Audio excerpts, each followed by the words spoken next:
Recorded Books presents Bloodline, a Sigma Force novel by James Rollins, narrated by Peter J. Fernandez. Words from Assassinated Presidents. On the existence and threat of modern-day secret societies. We are opposed around the world by a monolithic and ruthless conspiracy that relies primarily on covert means for expanding its sphere of influence, building a tightly knit, highly efficient machine that combines military, diplomatic, intelligence, economic, scientific, and political operations. John F. Kennedy, from a speech given at the Waldorf Astoria Hotel on April 27, 1961. On life and death. Surely God would not have created such a being as man with an ability to grasp the infinite, to exist only for a day. No. No, man was made for immortality. Abraham Lincoln. Notes from the historical record. Throughout history, conspiracy theories abound. It is only human nature.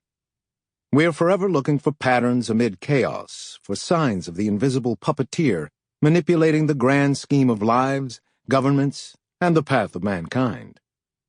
Some of these shadowy plotters are cast as villains, others as great benefactors.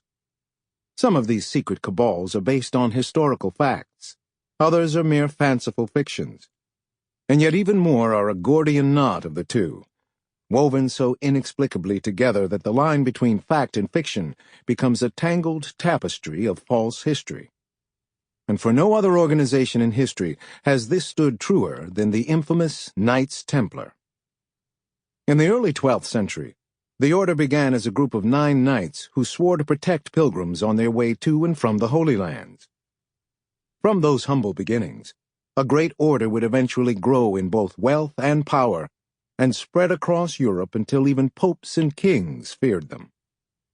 Then, on October 13, 1307, the King of France and the current pope conspired to arrest and disband the order, claiming great atrocities had been committed by the knights, including heresy. In the aftermath of that purge, legends and myths blurred the true fate of the order. Stories of lost treasures abounded. Tales spread of knights escaping persecution to arrive on the shores of the New World. And some reports even claim that the order still exists today, in secret and under guard, protecting a power that could reshape the world. But let's set aside such speculations and mythologies and go back to those original 9 knights.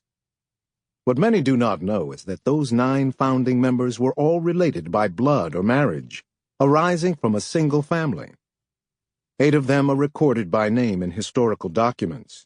The 9th remains a mystery, and a source of much speculation today by historians. Who was this mysterious founding member of an order that would grow in such prominence in history and legend? Why was this last knight never named as plainly as the others?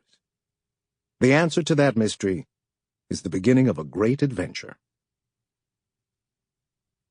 Notes from the scientific record.